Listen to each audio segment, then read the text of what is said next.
Wagriwa Road. Uh-oh. He can't help it. He has to know what's down this road. He has to know what these signs are about. Oh my god, curiosity killed the cat, guys. This is like the theme of this animation thus far. The stuck driver can... He's still alive. Later, in the void. What's going on, everyone? It's your boy Savvy, and welcome back to the Savvy Show. And before we get started, God, man, I miss you guys. If you guys didn't already know, since the 8th of this month, I've been on a trip, so everything that has been posted was pre-scheduled. So literally the whole time towards the end of the trip, I was just feeling to come back home and react to some of these SCPs. Because, man, these look like some pretty juicy one, guys. And you guys already know the vibe here. That's all we deal with. So let's get it popping, guys. So today, like always, you already know, the man, the myth, the legend, Dr. Bob. He dropped an SCP animation for us, but this is a week ago, low-key, but your boy wasn't able to cover it. However, I got time today, so this is SCP-4434, Anglerfish. So I expected a fish, but it literally looks like a deer that looks like he's about to go God mode. So we'll see what this is about, guys. With that being said, though, if you guys are excited for this animation reaction, please remember to smash that like button for me. It's been a minute, guys, so share some love and smash that button for me. Let's get it popping, guys, because I missed you, man. I missed you guys. And also remember, smash the sub button. Join the family if you're not already part of the family. I make content like this all the time for you guys, so if you ever get bored and you like SCP content, you like my reaction style, this is the best place to be to get your fix of SCP heat. And I'm telling you guys, no one else is doing it like me on the tube, man. So let's get it together and let's have some fun together. And also remember, hit that bell so you stay plugged for each and every upload. And now, without any further ado, let's get this show started. Alrighty, SCP-4434, Anglerfish. I'm excited, man. It's been too long. There are no streetlights on this stretch of the old narrow road which runs through a rural part of West Virginia. A car has gone off the road into a ditch and needs to be pulled out. A common task for this tow truck driver, and he's often in the area doing similar jobs. Common. So he's never been on this particular road, and he has to keep his eyes peeled for any signs or other markers that might give him an idea of how close he is to his turn. He spots something up ahead. No But GPS? as he gets closer, he sees that it isn't a road sign, it's a billboard. As he passes by, he can make out the weathered lettering advertising a diner 20 miles down the road. That's probably been closed for at least as many years. So I would have thought. As he continues driving, he sees more dilapidated billboards, advertising other long-since shuttered businesses like gas stations and auto body shops. But then he sees one on the road ahead of him that's nothing like the others. This one doesn't look old at all. In fact, it looks quite new. He drives by and has to question if he saw it correctly.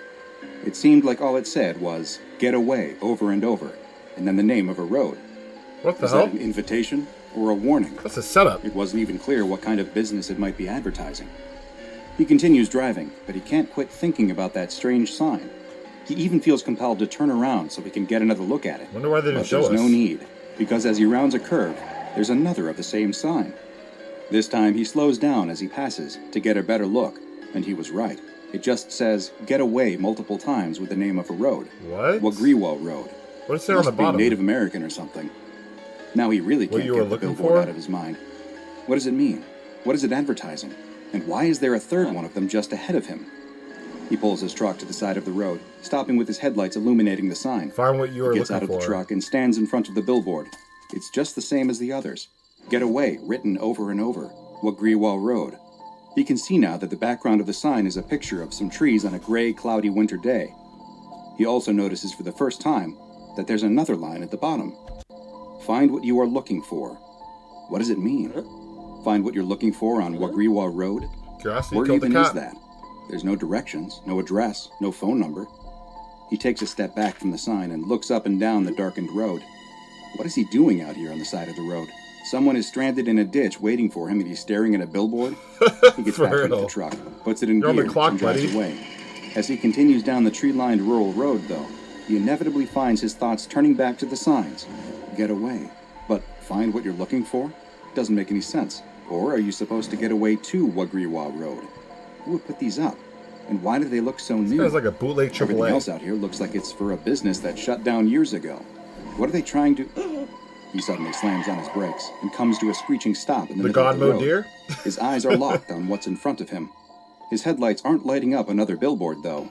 This time, it is a worn road sign. Wagriwa Road. Uh-oh. He can't help it. He has to know what's down this road. He has to know what these signs are Oh about. my god, curiosity killed the cat, guys. This is like the theme of this animation thus far. The stuck driver can He's still alive. wait a few minutes longer. He turns his truck onto the narrow gravel road and drives for a few hundred yards, following it around a couple of bends as it winds through the trees until it abruptly ends. There's nothing out here. No buildings, no signs, just what looks to be a dirt path leading deeper into the woods. The tow truck driver switches off the ignition, and the road is plunged into darkness. He reaches under his seat and takes out a flashlight before getting out of the truck. He shines the light into the woods surrounding him, but there's nothing to see. No, wait. There is something. And it's coming down the path out of the trees. Yo! Phil? Phil, is that you? The figure that stepped out of the woods is talking to him. He shines his flashlight at them, and they raise a hand to shade their eyes from the light. Sharon, what are you doing out here? It's Sharon, the tow truck driver's ex-wife, but he thought she'd moved to Colorado after she remarried. Cap.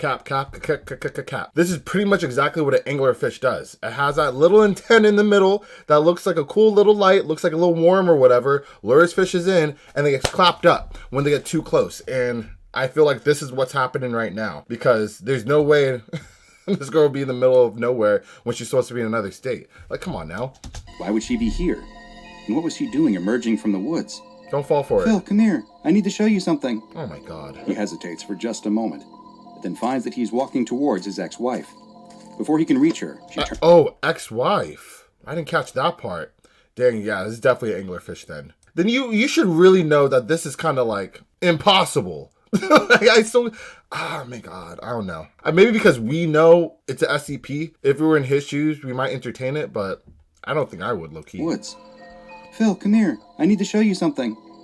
He hesitates for just a moment, but then finds that he's walking towards his ex-wife. Oh, he's gonna lure it Before in. he can reach her, she turns around and starts walking down the path back into the woods, and he follows. He walks just behind her, the deer. Flashlight illuminating Deers. the path in front of them. He thinks he hears a rustling coming from the woods next to him, and searches the trees with his flashlight, but doesn't see anything. Come on, it's just a little further, Oh my she God. says. Where are we going? What's Yeah. just a little further? Speak. What you're looking for. The woods suddenly open up, and he finds... Bro, okay, come on. You read the sign. Or isn't things clicking in your head like, yo, this is not okay? They are standing in a clearing. She stops walking, and Oh he my pauses next to God. her. He opens his mouth to speak, but she quickly shushes him. Quiet, they're almost here. Who's The almost tow here? truck driver looks around, but he doesn't see anything. Why don't you Just go in the the faint ditch? outline of trees that are barely visible on this moonless night. He's about to get fired. Then he watches as If he several survives. creatures begin to emerge out of the woods into the clearing. They're deer? He watches as just a few come towards him at first, but then he notices that they have completely surrounded him. There must be over 20. Turn off your light, she tells him. He obeys, and in the darkness he can see now that there is something special about these deer. Their eyes are glowing with a pale white light. God mode. One of the smaller deer steps forward and cautiously approaches him. He squats down and holds his hand out, showing it that he means it no harm. The deer looks back nervously at a larger one that he thinks must be its mother. The alpha? It looks like it nods in approval, and the smaller deer moves closer. He can clearly see its big, beautiful doe eyes glow brightly in the dark. You're okay, he says, and leans forward You're to not, give it though. a reassuring pet. on You're not okay. I figured as much.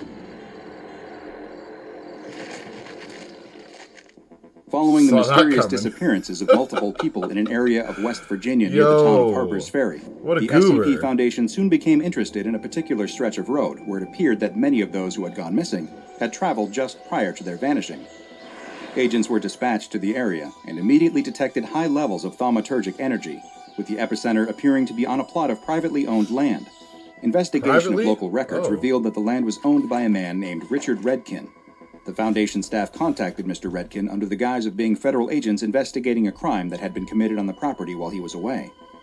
Mr. Redkin happily cooperated with the agents, explaining to them that he had never experienced any abnormal events on the property while he was living there, but that he had not resided on the land for some time. Strangely, he claimed to not know the road as Wagriwa Road, insisting that as far as he knew it had never had an official name, being nothing more than a long driveway out to his property. Oh. When asked if he Illusions? could remember anything else abnormal about the location, he told the agents no, but that his daughter had written many fictional stories about strange happenings on the land, and perhaps those had somehow turned into rumors and then urban legends, though that was a long time ago. When the agents requested to meet with the daughter, he explained that it was impossible. She had drowned many years prior in the nearby Shenandoah River. The agents Drowned, again really? examined the local records and found that Mr. Redkin wasn't lying. his daughter really had passed away, and her Wow. body was found in the river. The timing of this accident was quite coincidental, though, as it had occurred exactly 1 week before the first missing person in the area was reported. Quickly realizing that something was not quite right with this piece of land, the SCP Foundation authorized the purchase from Mr. Redkin, who was more than happy to sell, and a research outpost was constructed to further investigate the anomalous events, which had collectively been dubbed SCP-4434. Nice. While exploring the surrounding area, they soon found what so many others had before: the bizarre billboards, imploring one to both get away, as well as come to Wagriwa Road to find what you were looking for. So it's not an illusion that the prey are seeing. It's actually everyone seeing these billboards. This is just a regular thing. Okay. Dang, and this is all part of the SCP, I'm assuming? This is kind of unique. The signs, which were designated as SCP-4434-A, were found on roads across the West Virginia, Maryland, and Virginia tri-state area, but their locations would often change, with the billboards only manifesting for short amounts of time before vanishing and reappearing elsewhere. Okay. Bizarrely, when attempts were made to photograph or videotape the signs, the resulting footage would show only a blank white sign. The Foundation knew that they needed to investigate further, and several experiments were authorized to find just what was happening on the land at the end of the mysterious road. A D-Class personnel, D-84021, was given a radio and implanted with GPS locators in his neck, torso, and thigh, and sent down the road with orders to report back on what they experienced, though unlike the people who had gone missing, he was not shown the billboard prior to entering the area. Ooh, that is smart, because if he doesn't see the billboards, maybe the SCP might not even manifest. You never know. The D-Class walked to the end of the road, where he reported that a creature was emerging from a path leading into the woods. Oh, dang. He soon exclaimed that the creature was a dog that he used to own. The researchers monitoring the test were confused, since the dog had apparently been deceased for some time, and yet, here it was standing in front of him. Okay, so this is basically his version of the bait from this SCP to lure him into the forest to get eaten by the deer. Although the D-Class had seemed hesitant at the start of the mission, once he saw his childhood dog, all of his fears were set aside, and he willingly followed it deeper into the forest. Does this take away logic After 90 seconds, the D-Class reported that he had entered a clearing and was being surrounded by a group of deer. The reports stopped soon after, and were replaced by the sound of screams as D-84021 was attacked and apparently consumed by the deer. Oh my god. 2 of the 3 GPS trackers remained active for the next 40 minutes, and SCP researchers followed their path as they moved to the middle of the clearing and then appeared to enter a sinkhole or cave of some sort, where they traveled slowly in a winding pattern downward until contact was lost. Following this test, the Foundation researchers suspected that the creature that would emerge from the woods, which had been designated as SCP-4434-B, was able to change forms into one that would be trusted by those who entered the 4434 area. Makes sense. The deer, on the other hand, seemed to always maintain their appearance, and the whole group was designated as SCP-4434-C. The tests were far from over, though. For the next, 2 D-Classes were sent into SCP-4434 in order to see what form 4434-B would take when more than one person was present.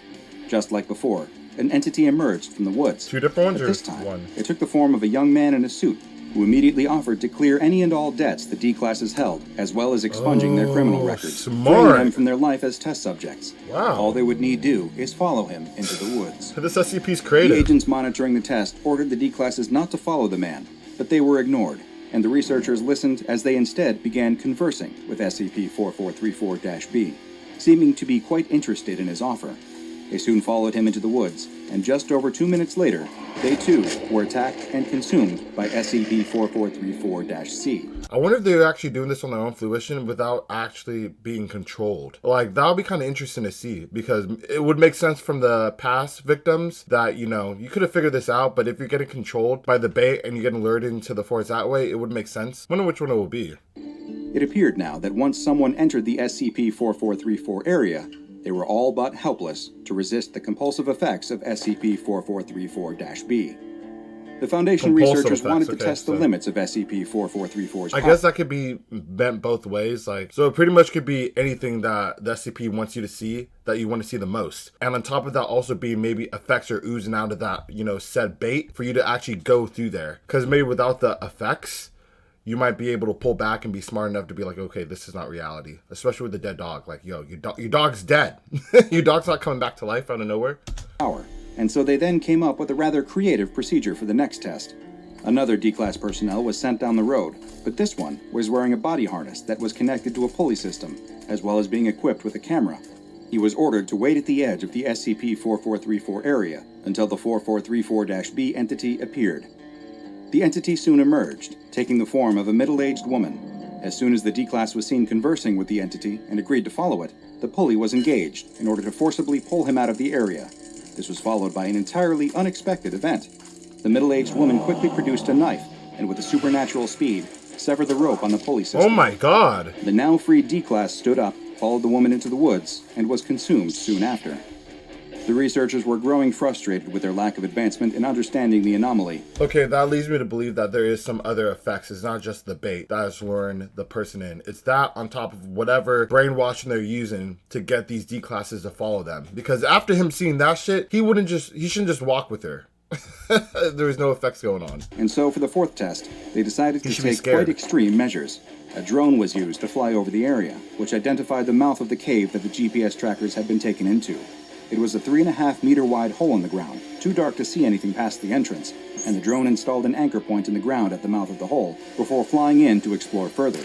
But the signal was almost immediately lost. Progress had been made, though.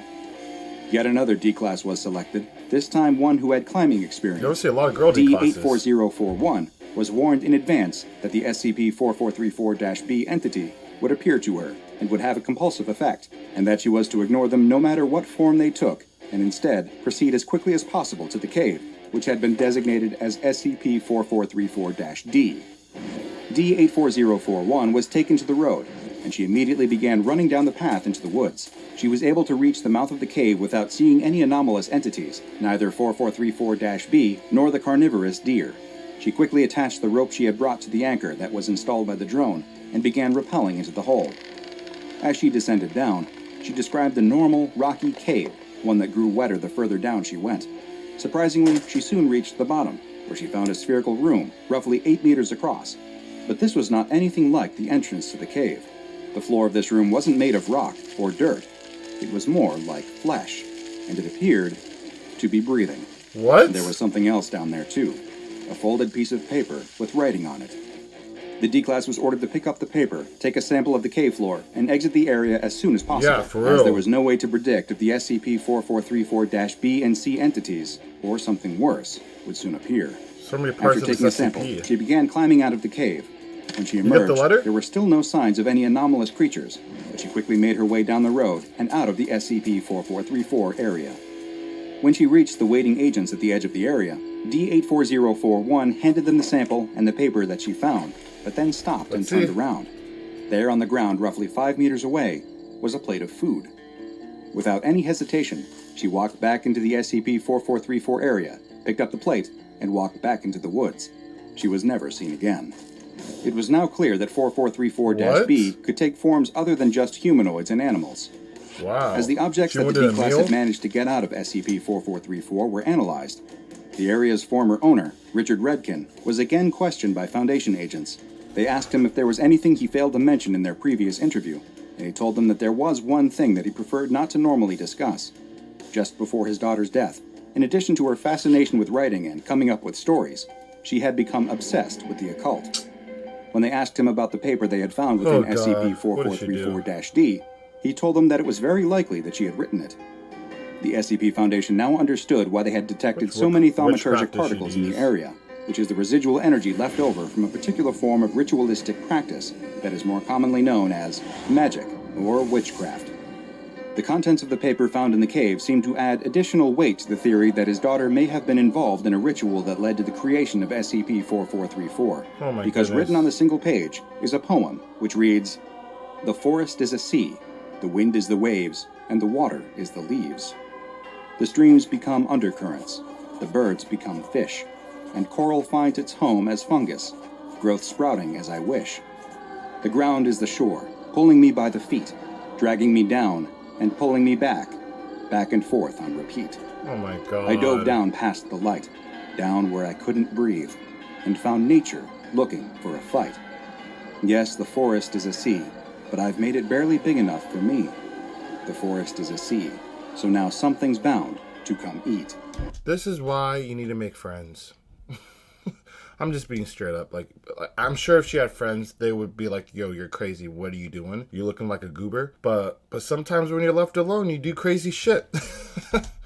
Things only became more mysterious, though, when Foundation researchers performed a DNA test on the sample taken from the bottom of the SCP-4434-DK. Don't tell me it's her. What they found was that it was, just as D84041 had described, a flesh-like substance, and that it was a 78.9% match to Melanocytus johnsoni, better known as the deep-sea anglerfish. Wow. And there was one final discovery to be made as well. This is interesting. So it's like a forest version of an anglerfish. Like, each part of this SCP is like the anglerfish. Wow. Linguistic teams within the Foundation investigated the name of the road that had appeared on the SCP-4434-A billboards, and discovered that the word was very similar to the Native American Tutelo tribe word Wagriwa, which roughly translates to the phrase, "I have come back." Now you should come back as well by subscribing and turn on notifications to make sure you don't miss a single anomaly, like SCP-054, the water nymph, another strange and perhaps misunderstood creature, as we delve further the effects didn't work on him. SCP Foundation's classified archives. And he got a free bike. Bro, Dr. Bob's a G, bro. Oh my god, this was juicy, man. Yo, if you guys enjoyed this reaction, please let me know by smashing that like button. Also, let me know what you thought about the sole concept of this SCP. Took me a while to figure out each piece of it, but I kind of assumed what piece it was, but like how it all went together. The witchcraft at the end kind of like threw me for a loop. I had no idea about that. But it's dope, like the deer is like the jaws of the anglerfish. The bait is like, you know, the angler itself, and the forest is like the sea, kind of. So it's really cool. This was a really unique SCP to dive deep in, man. So if you guys did enjoy it, please let me know in the comment section below. And also smash that sub button if you're not already part of the family, especially if you made it all the way to the end and you hear me right now and you're not subbed. I have no idea what you're doing. I don't know why you waste your time if you don't want to sub, but I mean, to each their own, but it behooves you to sub to get more heat. And also, if you want to do that, remember to turn on post notifications so you do not miss an upload. So with that all out of the way, unfortunately, that concludes today's episode. However, I'll catch you guys on the next one.